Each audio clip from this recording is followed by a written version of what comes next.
اس کا صرف اور صرف ایک مقصد ہے کہ میں اپنی قوم کو آگاہ کرنا چاہتا ہوں کہ جس طرح ہماری معیشت تیزی سے نیچے جا رہی ہے، اگر اس ملک کے اندر سیاسی استحکام نہ آیا، مجھے یہ خوف ہے کہ یہ ادھر پہنچ جائے گا کہ اس کو کنٹرول کرنا، اس کو پھر گرنے سے روکنا سب کے لیے مشکل ہو جائے گا۔ آج میں نے اپنی جو معیشت کی ٹیم تھی اس کے ساتھ بیٹھ کے ہم نے یہ سارا ڈسکس کیا۔ اس کے بعد ہم نے وہ بھی دیکھے جو کہ IMF نے رپورٹ پاکستان کی اکانومی کے اوپر دی ہوئی ہے، ورلڈ بینک وہ کیا کہتا ہے کہ پاکستان کی اکانومی کس طرف جا رہی ہے، اور پھر ہم نے اپنے ماہرین نے بیٹھ کے ڈسکس کیا۔ تو میں نے اس لیے آج فیصلہ کیا آپ سے بات کرنے کا کہ مجھے اب یہ خوف آ رہا ہے کہ یہ حکومت کے پاس اب کوئی طریقہ نہیں ہے کہ اس معیشت کو گرنے سے روکنے کا۔ اور مجھے جو دوسرا خوف آ رہا ہے کہ یہ جتنی دیر تک یہ اب اس طرح کا سیاسی استحکام نہیں آئے گا، یعنی جو پولیٹیکل سٹیبلٹی، جب تک وہ یہ نہیں آئے گی، مجھے اب یہ خوف ہے کہ یہ معیشت کسی صورت اب استحکام پہ نہیں کوئی نہیں پہنچا سکتا۔ جو اس وقت حکومت بیٹھی ہوئی ہے، اس کی کریڈیبلٹی نہ پاکستان کے اندر رہی ہے نہ باہر رہی ہے۔ ان کی خاص طور پہ جو پاکستان کی فائنینشیل مارکیٹس ہیں ان کے اندر کوئی کریڈیبلٹی نہیں رہی۔ انہوں نے جو ساری قوم کو کہا تھا کہ جیسے ہی IMF کا فیصلہ ہو جائے گا تو ایک دم اکانومی سٹیبلائز ہو جائے گی، روپیہ بھی گرنے سے رک جائے گا بلکہ روپیہ مضبوط ہوتا جائے گا۔ ساری قوم کے سامنے آج حالات ہیں۔ IMF کی ساری کنڈیشنز مانی انہوں نے، تاریخی مہنگائی ہوئی پاکستان میں، جو میں بھی آپ کے سامنے باقاعدہ بتاؤں گا کہ آج اس پاکستان کی عوام کے اوپر کیا گزر رہی ہے۔ جس طرح کی آج مہنگائی ہے، یہ پاکستان کی تاریخ میں اتنے تھوڑے وقفے میں اتنی زیادہ مہنگائی نہیں ہوئی۔ تو مہنگائی بھی کر دی IMF کے کہنے پہ ساری، جو میں ابھی آپ کو بتاؤں گا، بجلی کدھر گئی، پٹرول ڈیزل یہ کدھر سے کدھر گئے پچھلے 5 مہینے میں۔ IMF کا پروگرام بھی آ گیا، لیکن روپیہ ابھی بھی گر رہا ہے اور یہ گرتا رہے گا جب تک کہ اس ملک کے اندر پولیٹیکل سٹیبلٹی نہیں آتی۔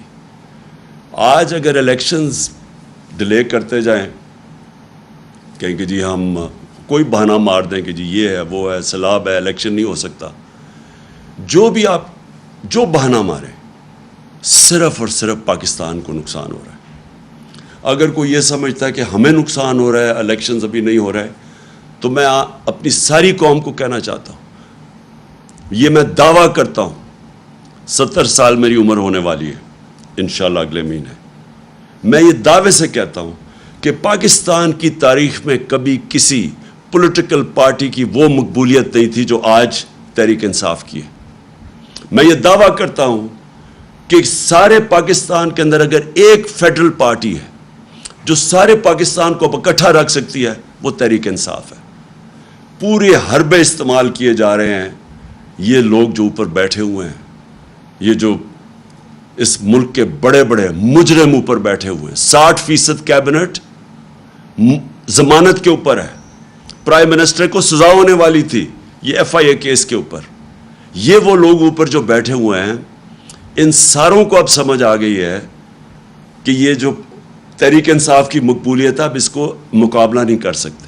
لہٰذا یہ کر کیا رہے ہیں کہ بجائے ملک کا سوچنے کے، سوائے اپنے کرپشن کیسز خارج کروانے کے لیے، اور ساروں نے مل کے وہ جو 1100 ارب روپیہ انہوں نے جو امینڈمنٹ کیا نیب پہ، سوائے اس کی فکر کرنے کی، ان کے پاس کوئی حل نہیں ہے پاکستان کی یہ معیشت کو اور ملک کو سدھارنے کا۔ میں آج آپ کے سامنے یہ جو دعویٰ کرتے ہیں کہ جی ہمیں بہت بڑا مشکل پاکستان ملا، ہمیں تو پتہ نہیں بارودی سرنگیں مل گئیں،